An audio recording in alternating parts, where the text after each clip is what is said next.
I love you. I love you very much. I love you too, Raj.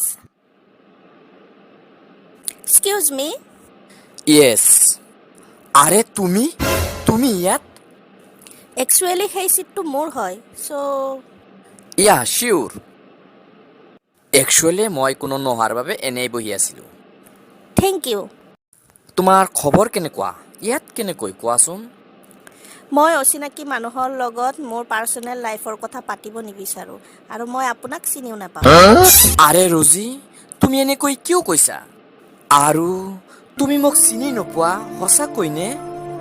Please don't disturb me. I am so tired already and I am not Roji, so please. বুজিছোঁ, তুমি মোক এতিয়াও আগৰ দৰে ভাবি আছা কিন্তু। হ'ব দিয়া। আজি সুদীৰ্ঘ 5 বছৰৰ মূৰত ৰাজীৱ আৰু গোলাপীৰ পুনৰ সাক্ষাৎকাৰ মুম্বাই এয়াৰপৰ্টত প্লেনৰ ভিতৰত। আচলতে ৰাজীৱ এতিয়া মুম্বাইৰ এজন সফল চিকিৎসক। আজি 5 বছৰৰ মূৰত সি ঘৰলৈ যাবলৈ ওলাইছে আৰু গোলাপী এতিয়া নলবাৰী কলেজৰ ইংৰাজী বিভাগৰ এগৰাকী অধ্যাপিকা। তাই মুম্বাইলৈ বান্ধৱী এজনীৰ বিয়াত আহিছিল। ৰজি, তুমি কিন্তু বহুত সলনি হ'লা। এতিয়াতো চাগে তুমি তোমাৰ সংসাৰক লৈয়ে ব্যস্ত ন? গোলাপীয়ে এইবাৰ ৰাজীৱৰ ফালে অলপ কেৰাহীকৈ চালে। গোলাপীৰ উকা কপালখন দেখি ৰাজীৱে মনত অলপ শান্তি লভিলে। ইমান দিনে সি তাইৰ বিয়া হোৱা বুলিয়ে ভাবি আছিল। অহ চৰি, তুমি তাৰমানে এতিয়াও বিয়া হোৱা নাই? কিন্তু কিয়? মোৰ লাইফ মোৰ কথা, তাত বেলেগৰ মাত মতাৰ কোনো অধিকাৰ নাই। তুমি মোক তেনেকৈ ক'ব পাৰানে? প্লিজ মোক ডিষ্টাৰ্ব কৰি নাথাকিব, নহ'লে মই কমপ্লেইন কৰিবলৈ বাধ্য হ'ম। এনেকৈ সিহঁতে 3 ঘণ্টা সময় পাৰ কৰি গুৱাহাটীৰ লোকপ্ৰিয় গোপীনাথ বৰদলৈ ইণ্টাৰনেশ্যনেল এয়াৰপৰ্টত নামি আহে। ৰাজীৱ উঠি যাওঁতে কিবা এটা পৰি গ'ল তাৰ বেগৰ পৰা। গোলাপীয়ে নুঠাও বুলি ভাবিও উঠালে। তাই চাই দেখে সেইখন তাৰ ডায়েৰী। তাই ডায়েৰীখন দেখি আচৰিত, কিয়নো যিটো ল'ৰাই কোনো দিনে ডায়েৰী লিখি পোৱা নাছিল, আজি তাৰ বেগত ডায়েৰী। তাই প্ৰথম পেজটো খুলি চাই আচৰিত, কিয়নো সেই পেজটোত সিহঁতৰ জীৱনৰ অবিভক্ত ৰাতিটোৰ কথা লিখা আছিল। লগতে লিখা আছে এই 5 বছৰৰ এটা এটা দিন জীৱৰ সি মৰি মৰি জীয়াই আছে তাইৰ অবিহনে। গোলাপীয়ে ডায়েৰীখন পঢ়া শেষ কৰে মানে এয়াৰপৰ্টতে 2 ঘণ্টামান হৈ গ'ল। তাই লগে লগে তাৰ পৰা ৰাজীৱৰ ঘৰলৈ গ'ল।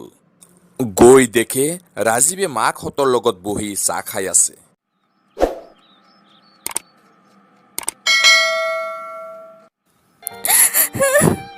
ৰাজ, ৰজি, তুমি ইয়াত? আৰু কান্দিছা কিয়?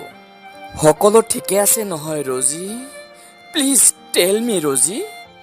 বলা আমি যাওঁ, ইহঁতালে কথা পাতি মনটো অলপ পাতলাওক। ঠিক আছে বলক। I am sorry Raj, I am really very sorry. মই বহুত ডাঙৰ ভুল কৰিলোঁ তোমাক বিশ্বাস নকৰি ৰাজ। মই সঁচা এজনী বহুত বেয়া ছোৱালী ৰাজ।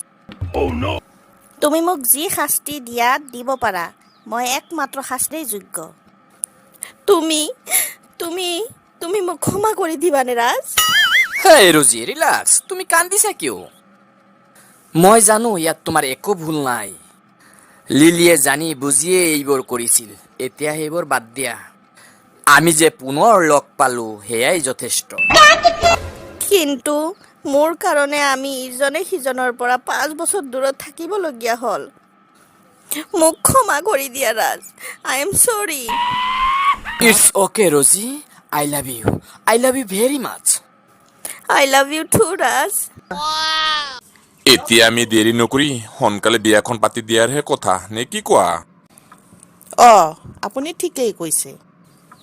এতিয়া দৰা কইনা ৰাজি যেতিয়া, আমিও আমাৰ দায়িত্বখিনি পালন কৰিব লাগে আৰু।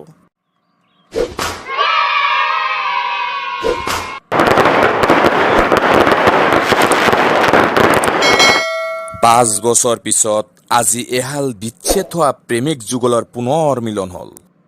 কোৱা হয় নহয়, সত্যৰ সদায় জয়। সত্যটো পলমকৈ হ'লেও এদিন পোহৰলৈ আহিবই। ঠিক তেনেকৈ সঁচা প্ৰেমেৰো মিলন নিশ্চিত। ধন্যবাদ।